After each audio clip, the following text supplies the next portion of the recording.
Olá, tudo bem? Vamos começar mais um Conversando sobre o Evangelho com Lígia Simões e Pedro Simões.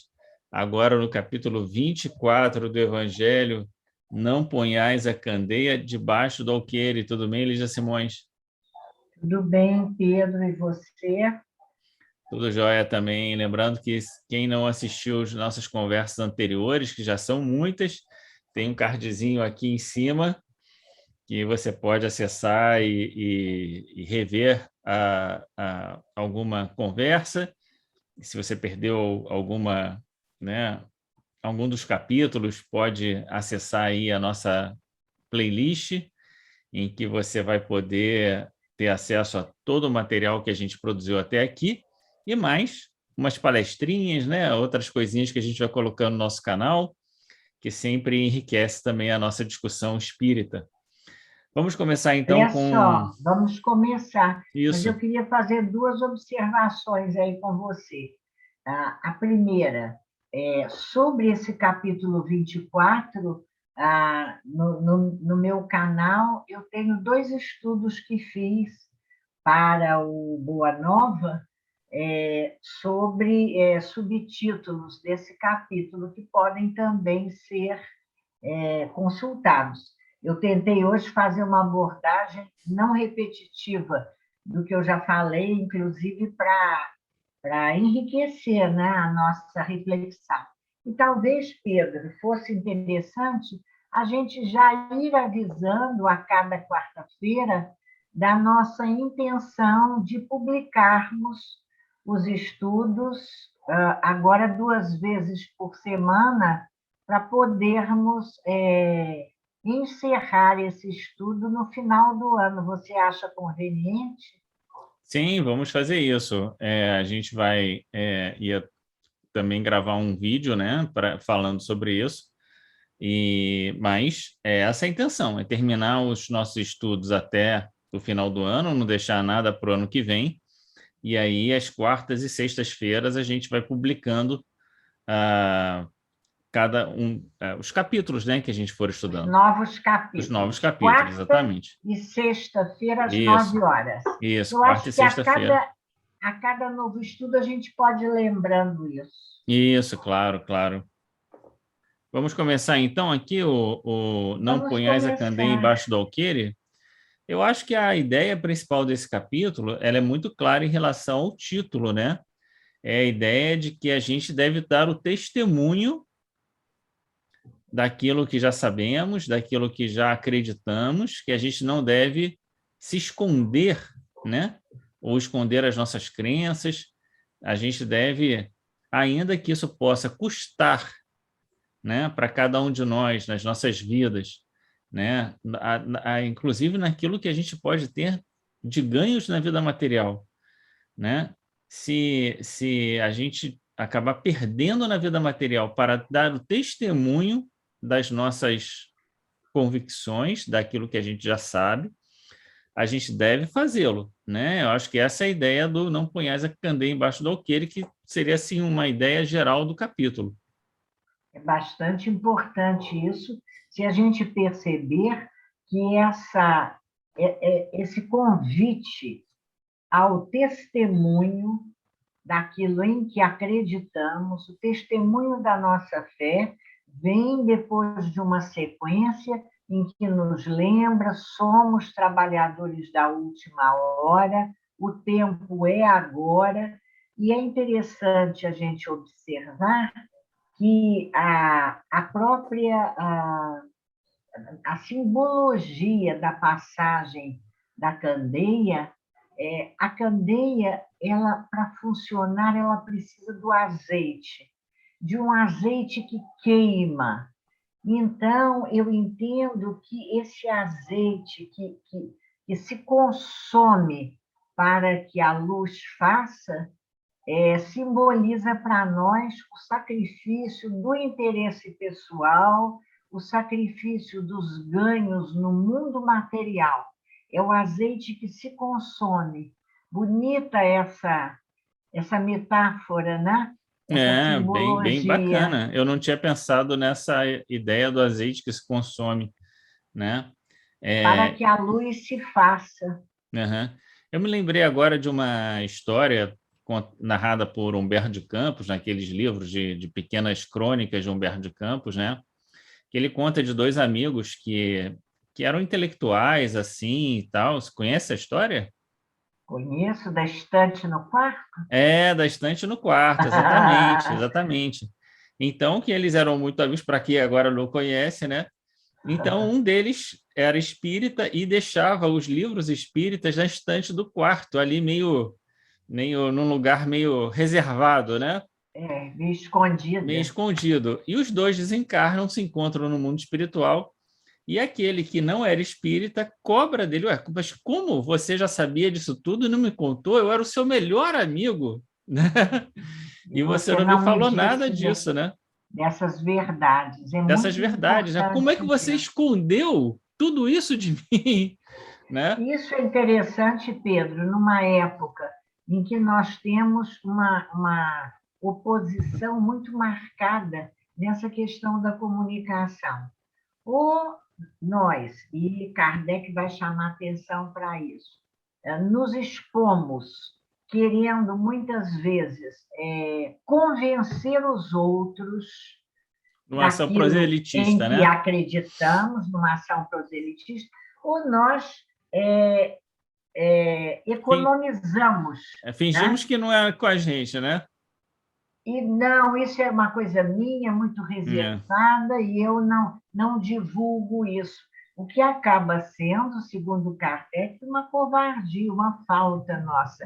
É é, chegado o momento de darmos testemunho, independente do que os outros pensem de nós, não é verdade? é. Agora, aqui tem um complemento nesse item 2, né? Que são esses itens iniciais das primeiras, né? Que são muitas passagens que Kardec utiliza do Novo Testamento aqui nesse capítulo. E no item 2 tem um comentário de Jesus que abre uma outra questão importante para a gente comentar. Quando ele diz: Aham, pois nada secreto que não haja de ser descoberto, nem nada oculto que não haja de ser conhecido e de aparecer publicamente, né? Isso essa ideia, né? Para além desse comentário que a gente já fez do botar a candeia, né? Tem a ver com a ideia de que a verdade da vida de nós mesmos, uma hora será revelada, uma hora vai aparecer. Não tem nada oculto que não apareça, né? E é muito bacana quando a gente vê os espíritos dizendo: olha, mas a gente já sabia disso, a gente já está vendo, né?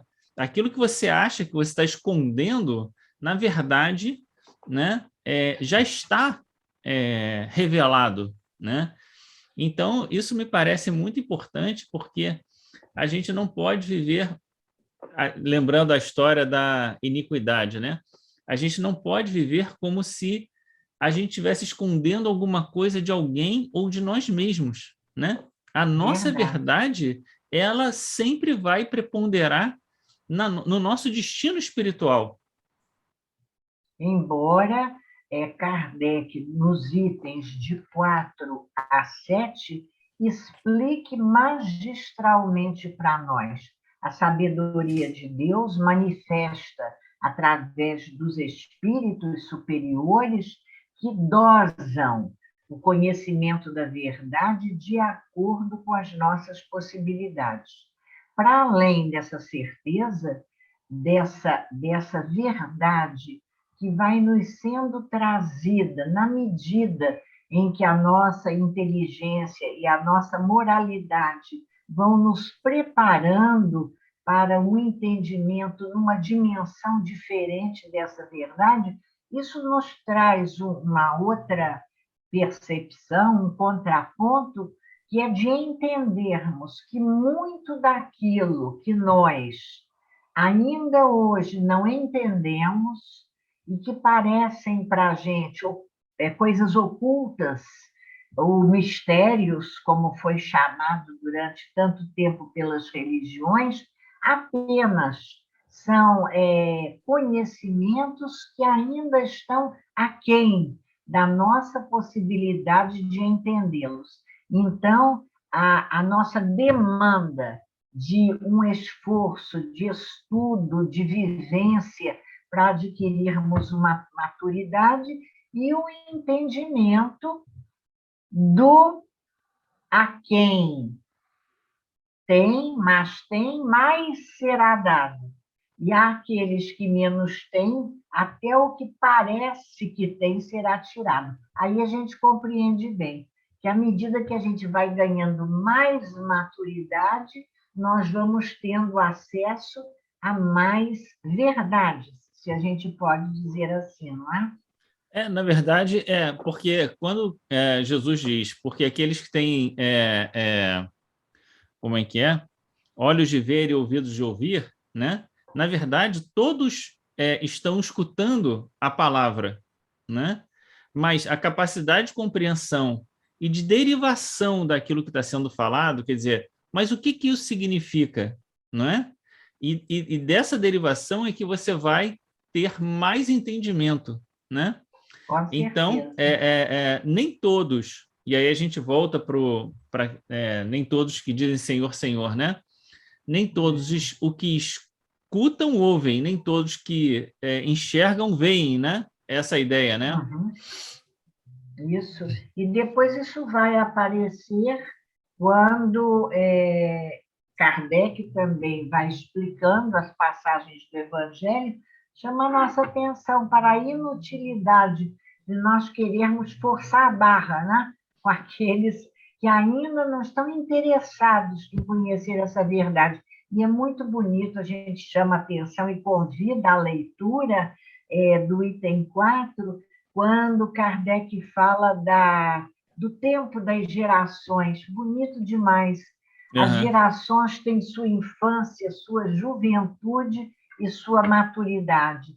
Então, nós, como indivíduos, temos individualidades, temos nossa infância, nossa juventude e maturidade, progresso do espírito, individualidade, mas também as gerações e os mundos. E os mundos têm os seus tempos. Yeah. A semente lançada à terra, tudo vai fazendo sentido, porque na maturidade, isso é muito bom para nós que já estamos, ao menos fisicamente, na idade da maturidade, perceber que a gente tem um ganho, se bem utilizada a maturidade de compreensão, não é? Das verdades da vida. Que bom. Aqui parece que sempre tem uma, uma questão de duas partes. Ao mesmo tempo que ele diz assim, as coisas estão ditas, todos podem ter acesso, não é? Não há nada, a mensagem foi falada de forma clara, compreensível, mas, ao mesmo tempo, existem verdades que nem todos conseguem perceber, né? De modo a que ninguém pode dizer que não sabia, né? Então, parece Não sempre que tem sabia que essas não duas tinha. dimensões, né? Às vezes não sabia, não pode dizer que não teve oportunidade de acesso ao conhecimento. É, Todos têm essa possibilidade. Aqueles que não se interessam nem em procurar, ficam sem saber mesmo, né? é, Vão lá como aqueles que ele diz aqui, que tem ouvido, mas não quer escutar, tem olhos, mas não quer ver. é. Aquelas Está pessoas, né, que lá. você fala das verdades, ou sei lá, das verdades, né? A gente coloca sempre essas verdades entre aspas, né? Fala das coisas que a gente sabe, a pessoa, não estou interessado nisso, isso, não é para mim isso, né? É, Quantas vezes e a gente muitas escuta vezes. esse tipo de Fala. comentário, né? E muitas vezes, no finalzinho, no item 3 da citação do evangelista Mateus, é importante, quando ele chama atenção para um outro aspecto, daqueles que, mesmo se dizendo convertidos, ou É, se tendo convertidos, não querem buscar aprofundar o seu conhecimento. Então, são os sepulcros caiados, não é? São aqueles que estão na aparência, um comportamento farisaico, se a gente faz a referência ao Evangelho, que vai aparecer depois aqui, né? Quando a gente já entra, não vai ter com os gentios, que estavam ali numa prática de ritos religiosos, mas externos, numa aparência apenas, sem uma introspecção dessas verdades, não é? Mas se a gente lembrar também aquela mensagem quando ele fala dos verdadeiros espíritas, né? Que a gente já comentou aqui em capítulos anteriores, Perfeitos. agora eu não lembro exatamente qual capítulo. Sede perfeito. Ele diz assim que ao menos a iniciação, quer dizer, mesmo que você não tenha conseguido ter toda a maturidade para transformar aquilo que você sabe em realizações, né? Em uma transformação de fato. Esse primeiro passo já é um primeiro passo para que numa outra encarnação você consiga, né, se adiantar um pouco mais. Então, eu acho que a gente pode sempre olhar em perspectiva nesse sentido, né? Mesmo já ter aceito a ideia de Deus, né, de uma existência espiritual e tudo mais, ainda que isso não traga agora todos os efeitos possíveis, isso já é a semente que em algum momento mais para frente vai trazer a maturidade necessária para você. Kardec chama atenção para isso aqui no nosso trecho. Aliás, esse capítulo é belíssimo, né? E quando ele vai dizer, isso está lá no item 9, eu até registrei aqui, que chegará um momento propício à germinação da semente, né? Quando estes, que agora ainda a ignoram, aceitarão voluntariamente por impulso próprio a ideia e não por pressão de outrem, não é? Porque vão, então, perceber a necessidade de buscar alguma coisa diferente que dê sentido às suas vidas, né? Essa é uma questão muito importante que a gente vai comentar ainda um pouquinho também, o Não Vades Ter com Gentios, né? Mas antes disso, aproveitar aí o seu comentário, de que a pedagogia divina é sempre aquela que vai fazer com que, ao longo das nossas experiências, a gente perceba a necessidade de ir buscar. Né? Verdade. Então, nosso movimento. Fazer o nosso movimento.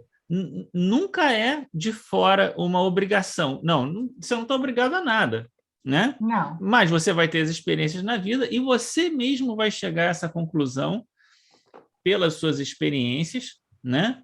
Tanto que toda a maneira de Jesus se expressar é: ide, buscai, levanta-te, não só no imperativo, mas também na ideia... a ação. Exatamente, a sua ação de fazer. Né? Isso. É a parábola do filho pródigo, que o Senhor não vai atrás do filho, né?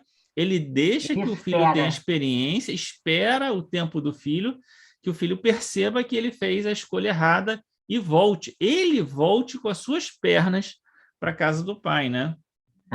E é interessante, talvez você tenha observado como eu, a expressão de que Kardec se utiliza quando ele diz que deixar tranquilos, é um trechinho, deixar tranquilos estes, os outros, que ainda não estão interessados na busca do conhecimento, como nós pretendemos estar, porque a gente também não se coloca em nenhuma posição melhor, né? Mas Kardec diz, não é lhes mostrar indiferença, mas é de boa política. Gostei muito do de boa isso política. É muito bom, isso é muito bom. Isso é muito uma expressão boa, né? Boa política, respeita, respeita. Porque às vezes a nossa insistência é negativa.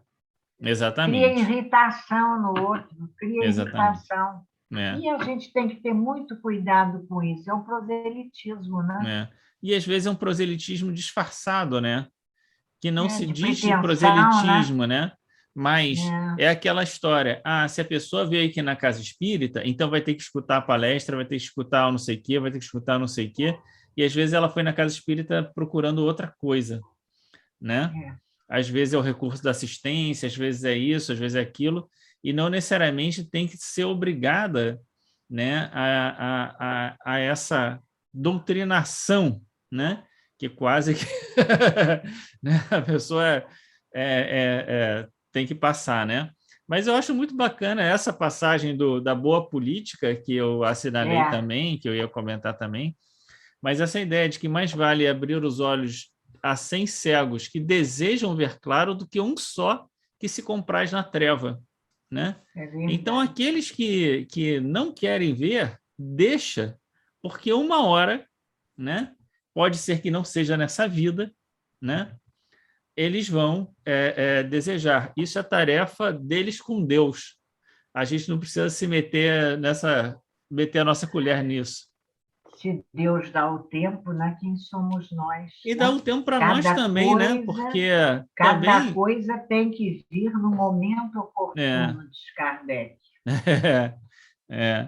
Bom, aí a gente tem o item, não são os que gozam de saúde que precisam de médico, né? Essa passagem que vai mostrar que Jesus veio para os doentes, né? Mas quem são os doentes, né? Somos todos nós, né? Porque estamos todos nós enfermos da alma, né? Com as nossas viciações, com os nossos enganos, com as nossas paixões, né? Se a gente, Pedro, volta um pouquinho, só para pegar uma expressãozinha de que eu gosto muito, no trecho de Mateus falando sobre não vades ter com os gentios, é muito interessante. Quando Jesus diz, ide antes em busca das ovelhas perdidas da casa de Israel. Somos nós as ovelhas perdidas. Nós que já tendo conhecimento, já estamos na casa de Israel. Já acreditamos num Deus, e aí vou fazer uma observação de uma pesquisinha que eu fiz sobre, na casa de Israel, somos todos nós que já acreditamos no Deus único, monoteísmo, mas ainda não vivenciamos o Deus uno. Você sabe que há uma diferença entre Deus único e Deus uno? Não estava sabendo, não. Pois então, veja lá como eu gosto de dizer. O uno dá uma ideia de unidade entre aqueles que acreditam. Então, acreditar no Deus único ainda não nos faz unos, unidade na diversidade. Essa advertência de Jesus é muito importante, e era importante à época para os próprios judeus, porque, embora a gente fale de judeus de uma maneira geral, a gente lembra que eles estavam divididos em 12 tribos que guardavam, né, condições, compreensões diferentes. Então, acreditavam no Deus único, mas cada um à sua maneira. À sua maneira. Então, é interessante quando Kardec usa o Deus uno, lembrando para nós a importância dessa unidade no agir e não apenas na crença. Uma observação, mas a gente ainda acredita. Eu achei legal estudar isso.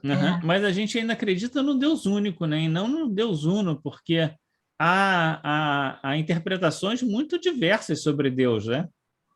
Sim, mas o Deus único. Único, né? Mas isso. O uno, que é de todos, a gente vai vendo que cada um puxa, como se diz popularmente, brasa para a sua sardinha.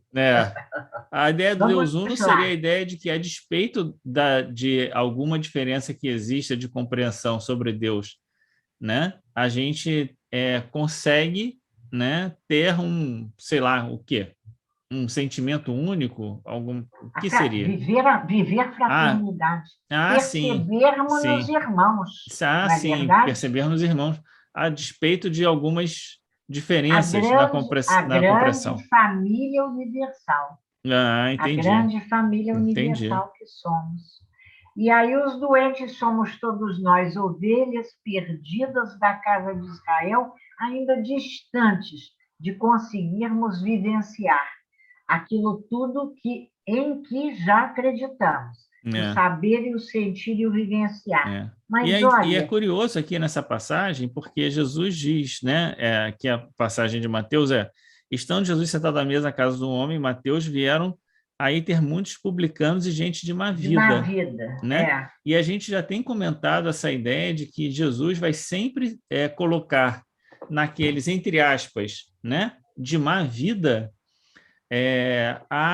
o símbolo daqueles que dão os melhores exemplos, né? e a atenção dele para esses, não é? A Aham, atenção desses para esses.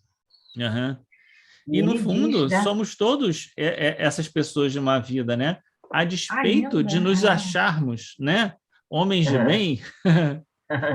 longe de nós. Longe de nós, né? Mas aqui, no comentário de Kardec, também vai ter uma observação sobre a mediunidade, né? E Isso aí eu eu vou ia deixar para falar. você comentar sobre isso.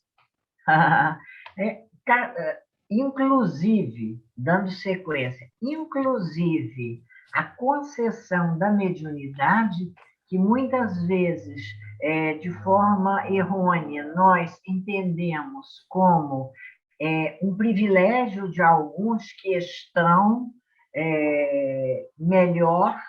melhores do que nós, a mediunidade nos é dada como ferramenta para exatamente nos auxiliar. Como Kardec diz, puxa vida, se isso acontece com você, se você escuta diretamente, recebe diretamente a instrução, como ainda você permanece na, No na erro, né? não vivência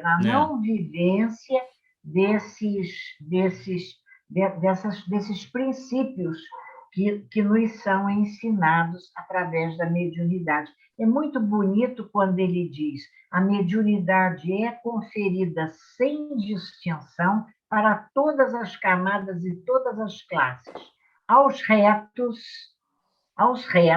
para os fortificar no bem, aos viciosos para os corrigir.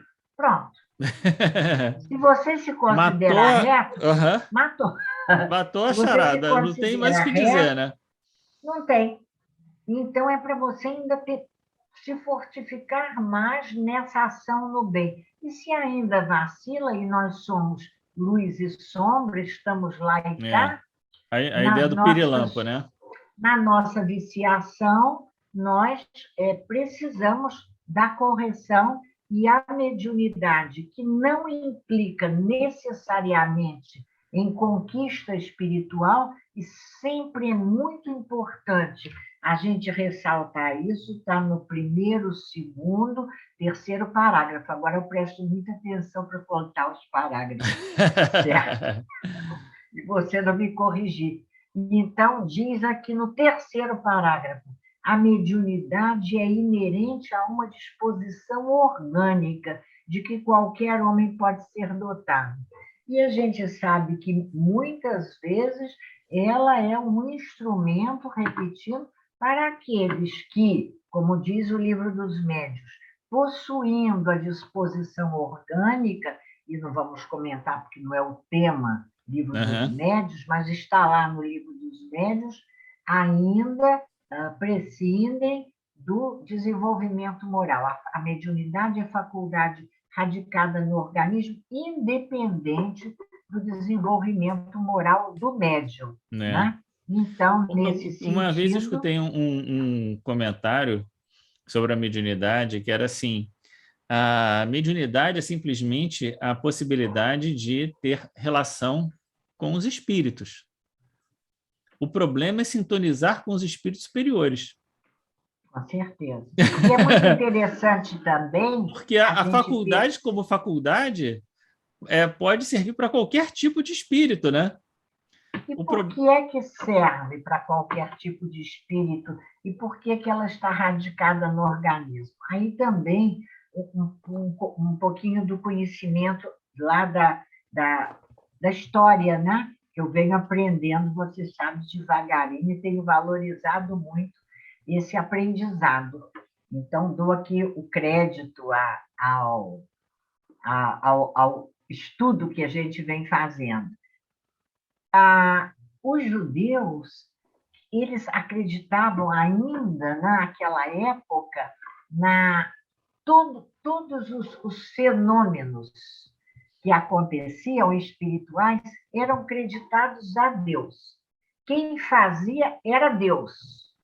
Deus era o agente dos fenômenos espirituais.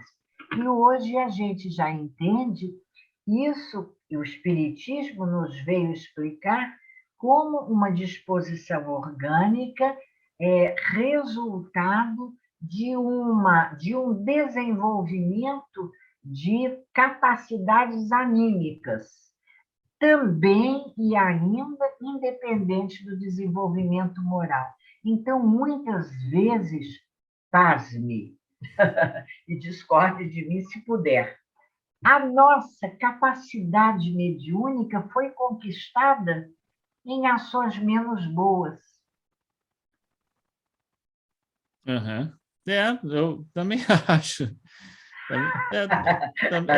Se pensar Na, assim, nas, né? nas, Quem de não, nós tem aí grandes virtudes, né? Então, não, veja bem, isso não é se pensar, senão isso está lá no livro dos médiuns. sim. Eu diria que nas nossas vivências de feiticeiras, de bruxas, Feiticeira, bruxa? na Idade Ah, Média, sim, na considerado Idade feiticeira e Média, bruxa, né? Considerada, considerados né? Ah, tá. feiticeiras e bruxos da Idade Média. Tem uma outra expressão que eram aquelas as pitonisas, Aham. e que, Consideradas, né? se consideraram, era como eram denominadas. Aham. O que elas faziam? Elas se utilizavam dessa capacidade anímica para atender a toda sorte de negociatas, vamos dizer É, assim. é. Agora, o fato de atenderem a interesses materiais e menos bons, Escusos. escusos, não impedia o desenvolvimento da faculdade anímica em si mesma. Uhum. O que, livro dos médiuns, o que não acontecia era o bom uso, porque o bom uso dependia de um desenvolvimento moral que não se tinha ainda naquela época. É. Eu me lembrei agora daquelas passagens que estão no livro Há 2000 anos, né? Que agora já não lembro qual é o nome das personagens, vão a tipo um bruxo, né? Um feiticeiro lá. Qual bruxo, Aroshi, feiticeiro. se não me engano o nome dele, né? Aroshi, uma coisa assim.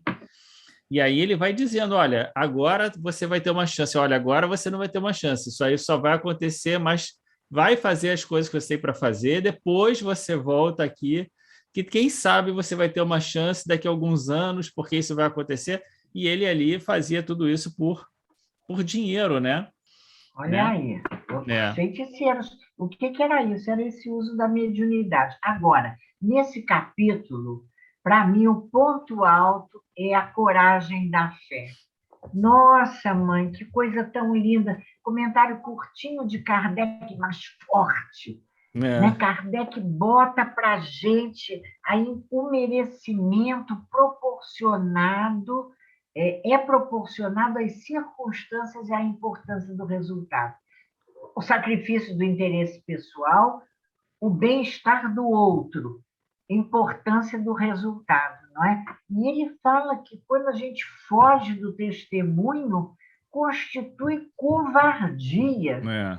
Já é a segunda vez. Já É. no capítulo anterior, ele fala da coragem moral e da covardia moral. E aqui ele volta a usar a palavra covardia. puxa, tomara que a gente não se acovarde de dar testemunho. E botei aqui, né, o testemunho, já comentamos, só lembrando que é sempre uma homenagem nossa, o testemunho aos primeiros cristãos, né, a nossa homenagem ao testemunho dado pelos primeiros cristãos na coragem da fé, a certeza da vida espiritual. É muito importante isso. No momento em que a gente ainda continua tão a braços com o temor da morte, né? E aqui ele vai dizer, eu acho que um comentário também importante, que ele diz assim, como quem? Olha, aqueles que não confessarem, né? Não serão admitidos no reino da verdade. Da verdade. Então, é como se tivesse assim, olha, você fez muitas coisas boas, mas na hora de dar o testemunho você não deu, né? Você recuou, você se acovardou, né? Então, não é para você, filho. Ainda não, né? Ainda não conseguiu, né? Ainda não conseguiu. Ainda não vamos. Por isso que eu gosto muito de uma passagem que agora eu não sei onde é que está, porque eu só conheço essa passagem do livro Boa Nova, daquele capítulo 5 que eu já tinha comentado aqui, quando Jesus teria dito assim, né? E na hora do testemunho, não tenha medo de falar, porque nessa hora não é você que vai falar, é o Espírito do Senhor que fala através de você, né? Então, a gente, na hora de dar o testemunho, a gente tem que ter certeza de que a gente está sendo amparado naquele momento e que tudo que a gente fizer é como a multiplicação dos pães e dos peixes, né? A gente, por menor que seja a nossa capacidade, ela será multiplicada naquela hora. Muito bom, boa lembrança, gostei, Thaís. E aí, bem ligada à coragem da fé, a consequência da coragem da fé é carregarmos a nossa cruz, entendendo aí também a simbologia, o significado espiritual da cruz, não é? Como tudo aquilo que a gente precisa vencer de pesado em nós, não é verdade? E a máxima que é definitiva, não é, Pedro? Quem quiser salvar a vida, perdê-la-á. De que vida estamos falando?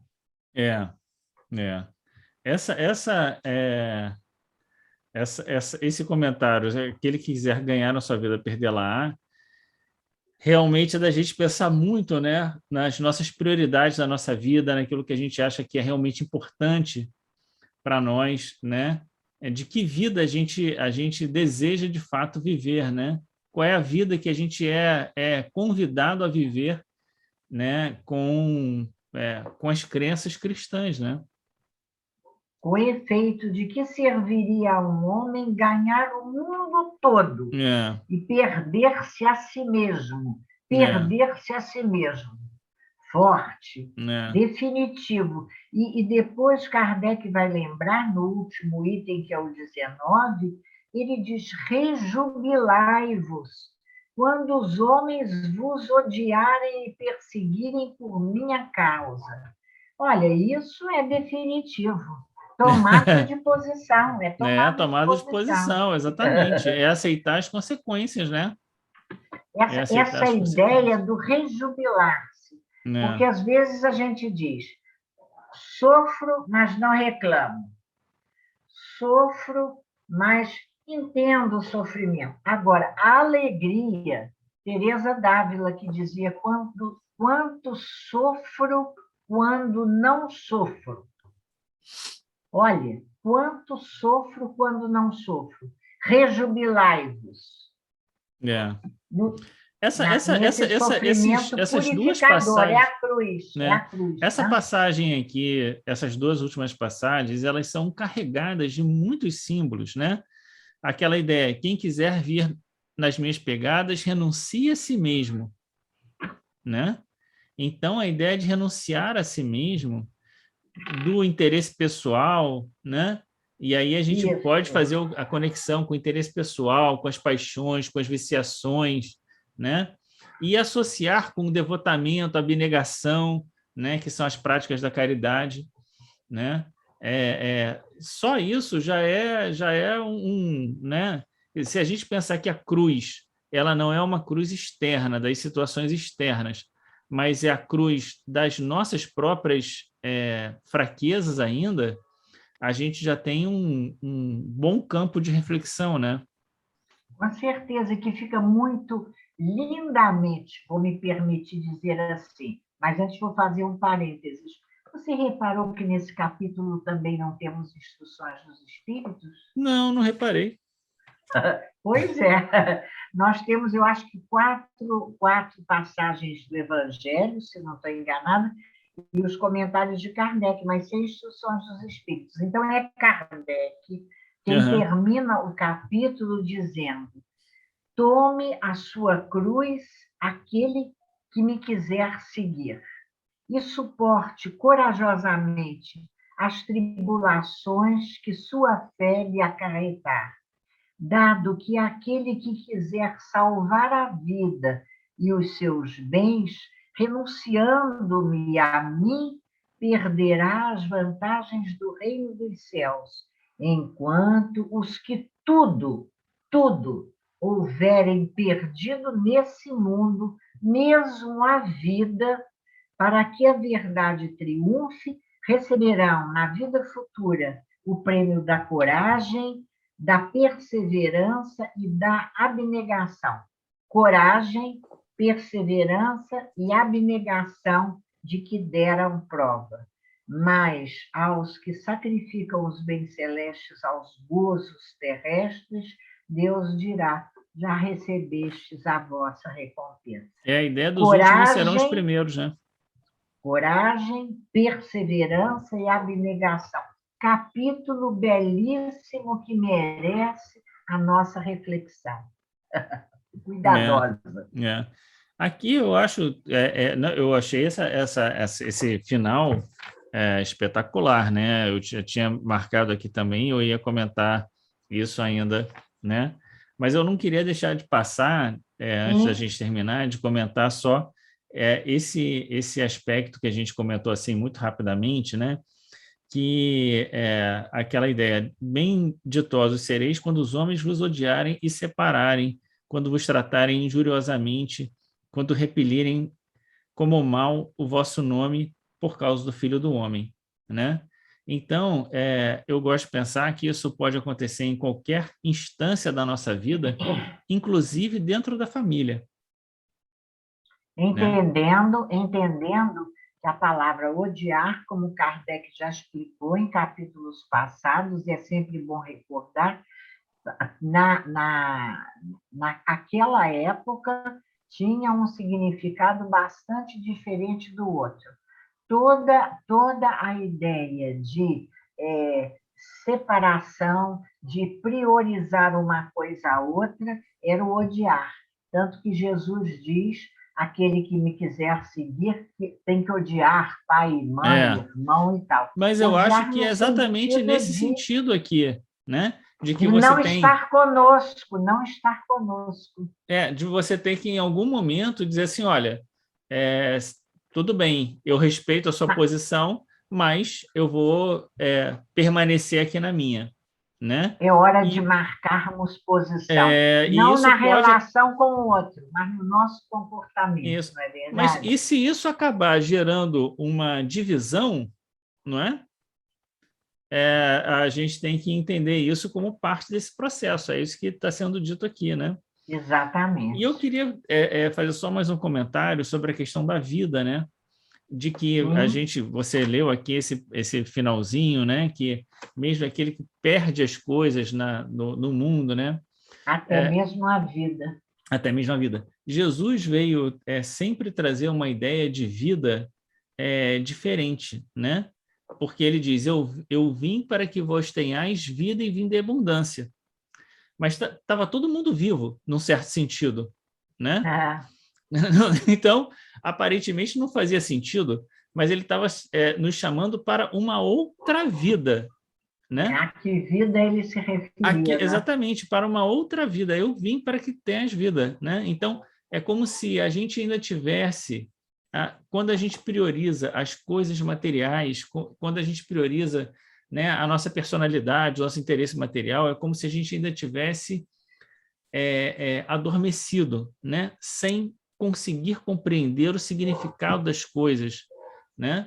E por isso a gente ainda vive uma vida de sofrimento, uma vida de angústias, uma vida de escravidão da matéria, num certo sentido, e Jesus vai nos chamar para uma outra vida, né? Liberto disso tudo, como a gente comentou nos capítulos anteriores, da ideia da... Como é que era aquela ideia? Que ideia, meu filho. Esqueci agora, que eu comentei do céu e inferno. Não era Da libertação, felicidade? né? Não era libertação, era um Não, outro peraí, deixa eu lembrar. livramento, Livramento. do livramento, né? Pronto, Do estamos livramento, juntos. né? É. Para uma outra, né? Para uma outra ideia de vida, né? E às vezes a gente se Aham. apega a essas coisas, né? E eu acho assim, é muito, para mim é muito forte essa ideia quando ele diz, né? E se perder tudo, né? Quer dizer, qual é a prioridade da sua vida, né? Se você perder tudo, inclusive a sua própria vida, né? Muito bom esse capítulo, né? Eu gostei muito. Muito bom, muito bom. Vamos terminar por aqui, então? Estamos terminando, não é? É isso aí. Então, vamos agradecer a Deus a oportunidade de mais esse comentário, desse capítulo tão importante, não colocar a candeia embaixo do alqueire, vamos dar testemunho daquilo que já sabemos, pensando que a gente está na hora H, não é agora, a hora é agora, não é depois. Que Deus nos abençoe a vida, nossa casa, nossa família, os nossos dias, a você que nos escuta, a todas as pessoas a quem amamos, que pensamos agora, que todos sejam abençoados e que a gente possa se encontrar aí pro próximo capítulo, né? Quem sabe quarta-feira, quem sabe sexta-feira, né? Que agora a gente vai fazer essa dobradinha, mas para o próximo capítulo, que será Buscar e Achareis, um capítulo ótimo também, né? Da gente refletir, né? Muito bom. É isso? Vamos então, Vamos até a lá. próxima. Um grande abraço, tchau.